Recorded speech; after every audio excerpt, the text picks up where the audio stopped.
Nous avons toutes et tous une histoire à raconter, une cause à défendre, une voix à faire entendre. Je suis Fouad Souak et Nouveau Récit est un podcast produit par Parole Publique. Et ensuite, on a eu aussi un beau projet qui a été assez structurant pour Merci Raymond.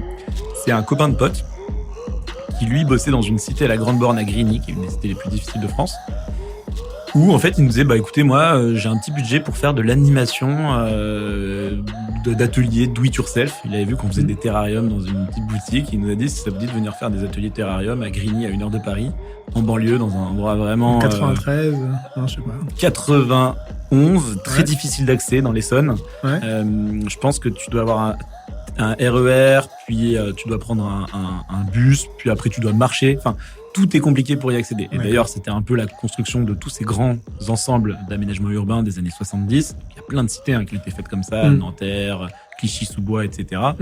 Et en fait, c'est des lieux qui sont en huis clos. Voilà, il y avait une vague d'immigration après la guerre d'Algérie, après plein de mouvements, et donc il fallait des mettre ces territoires dans les personnes-là. territoires, quoi. Faut Exactement, les parquer, exactement. C'est bon, j'assume. Du coup, nous, on s'est retrouvés à faire des ateliers là-bas, chose que peu de Parisiens un peu bobos dans le 11e voulaient s'envoyer à aller faire là-bas. Et nous, on y allait. Et donc, nous, ça nous faisait triper parce qu'on se disait, mais c'est génial, au contraire, on se confronte à des nouveaux publics, c'est super. Et donc, ça revient à ce que tu disais sur la dimension sociale. Voilà. Là, on a créé vraiment une histoire autour du lien social de Merci Raymond qui était pas juste connecter des gens, mais aussi aller s'adresser à des populations qui ont pas un besoin d'avoir un beau jardin en bas de leur immeuble ou une belle terrasse, mais là, on rentrait sur le cœur de l'agriculture urbaine qui est se nourrir. Et donc, c'est utiliser la nature pour produire ses légumes. Donc, en fait, moi, mon pote, quand il m'a dit, tiens, on va faire des do-it-yourself terrarium, on lui a dit, on va faire quelque chose de plus ambitieux. Là, on a regardé à Détroit ce qui s'était fait dans les années 90, où en fait, il y a eu une crise de l'immobilier et de l'automobile. En fait, plein de personnes se sont retrouvées au chômage du jour au lendemain. C'est une grande ville qui était très étalée, avec beaucoup de surface pleine terre. Et donc, les habitants, pour subvenir à leurs besoins, se sont mis à cultiver leurs légumes. Et donc, nous, on s'est dit, on va s'inspirer de ce modèle-là et on va créer des jardins partagés où on va faire jardiner les mamans, les enfants, les papas, les grands-parents, tous ensemble. Pour la petite histoire, 3 jours avant d'intervenir, il y a eu des coups de feu dans la cité de la Grande Borne avec une histoire d'hélicoptère qui tournait tous les soirs. Enfin, c'était assez étonnant. Le gros flip. Nous, d'arriver en camion, on se disait bonjour. Donc, on s'est pas mal appuyé sur le réseau des gardiens d'immeubles.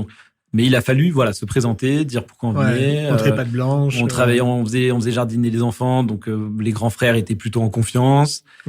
Et suite à ça, en fait, ça s'est très très bien passé. Le maire de Grigny est venu nous voir, Philippe Rio, donc il nous a dit j'adore, c'est super. Donc on a monté d'autres projets avec la ville de Grigny. Et ensuite, on a décliné ça dans d'autres cités. Donc on est allé à Clichy-sous-Bois, on est allé à Stein en Seine-Saint-Denis, c'était Musiciens au Murau. Là, on travaille aussi à Nanterre aujourd'hui, à Cité du Nuage. Et bref, c'est devenu en fait une marque de fabrique Merci Raymond. Le côté Merci Raymond intervient en banlieue pour faire de l'agriculture urbaine. On a recruté des talents en interne qui venaient justement trouver du sens à... Quand tu dis en interne, c'est-à-dire des quartiers ?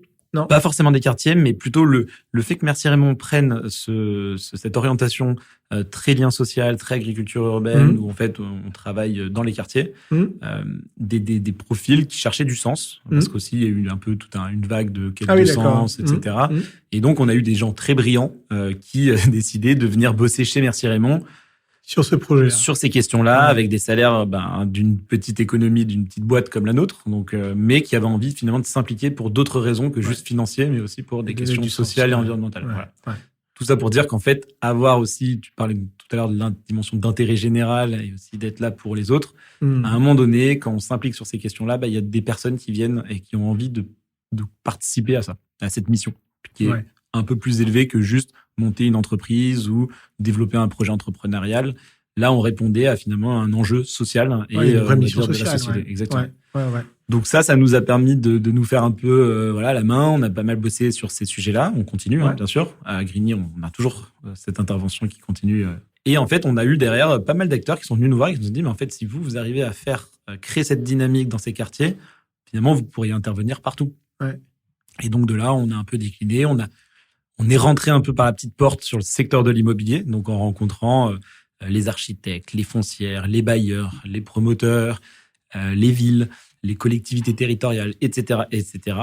Et voilà. Et donc maintenant, Merci Raymond, on va dire que depuis, on a rentré plein de projets, on a étoffé aussi notre offre. Donc c'est-à-dire qu'à la base, on faisait beaucoup de design végétal qui n'était pas la partie végétalisation d'intérieur. Puis après, on a intervenu sur la partie agriculture urbaine qui était plutôt dans les quartiers.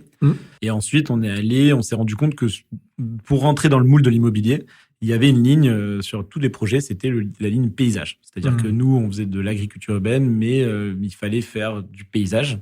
Donc, on a recruté des paysagistes. Moi, je suis pas, mes associés ne sont pas de formation paysagiste. On a recruté des paysagistes et ensuite, on est monté sur cette compétence-là pour nous permettre de répondre en amont, en conception.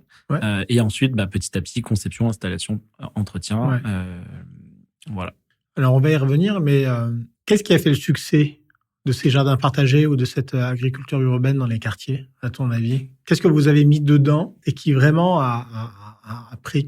C'était quoi votre terreau, votre engrais, sur ce projet? Je pense que ce qui a bien marché sur la manière dont on a intervenu, ça a été d'utiliser aussi une patte assez urbaine avec une dimension de communication aussi. C'est-à-dire qu'avant d'intervenir, on communiquait, on essayait de valoriser.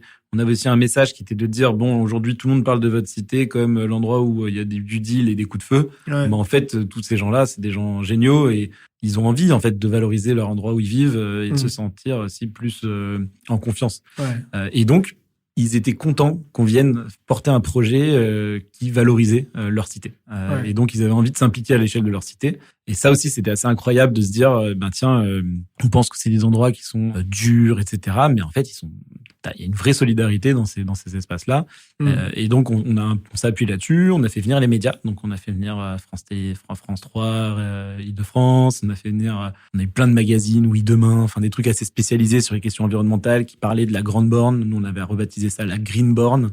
Donc, on essayait aussi de créer tout un récit, tu vois, pour reprendre tes termes.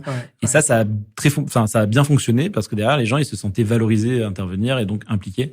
Et puis après, il y a eu aussi un enjeu de créer de la continuité, de la récurrence. Donc, plus on y allait, plus les gens aussi voyaient qu'il se passait quelque chose. Donc voilà, on est aussi allé travailler avec les écoles. C'est-à-dire qu'il y avait une petite école dans la cité où il y a un haut pourcentage de parents qui sont à Fleury-Mérogis dans la prison. Donc, les enfants sont là. Nous, on arrivait, on faisait jardiner, on était là avec les enfants et c'était assez sympa de voir aussi l'implication des enfants. Les parents, les mamans voyaient que les enfants faisaient une activité de jardinage. Derrière, dans la cité, ils avaient aussi envie de s'impliquer. Donc, ça a créé beaucoup de liens.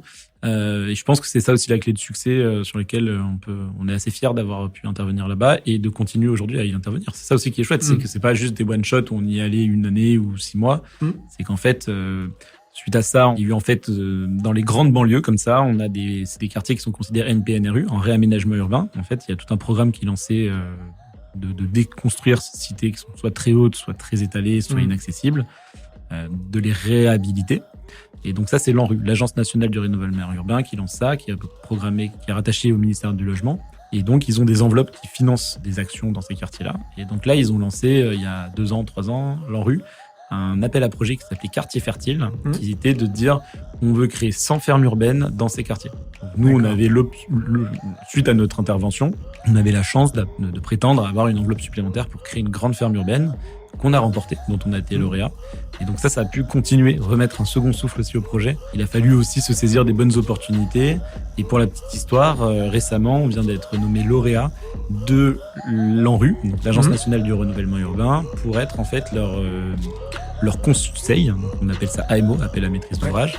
On est leur conseil au niveau national sur tous les sujets de banlieue et d'agriculture urbaine. Donc, dès lors qu'il y a des questions d'agriculture urbaine qui se posent sur les banlieues, Merci Raymond intervient en conseil pour bien orienter le projet. Donc on va dire que d'un copain qui t'appelle pour faire des terrariums en cité, derrière, si tu tires un peu le fil 7 ans plus tard, tu te retrouves à conseiller une agence du ministère du Logement au niveau national sur les questions d'agriculture urbaine. Et c'est plutôt une belle fierté parce qu'en plus, ça a été porté par les mêmes équipes en interne, dont Mathilde qui est associée chez Merci Raymond. Super. Et sur lesquelles vraiment on y a mis de l'énergie personnellement.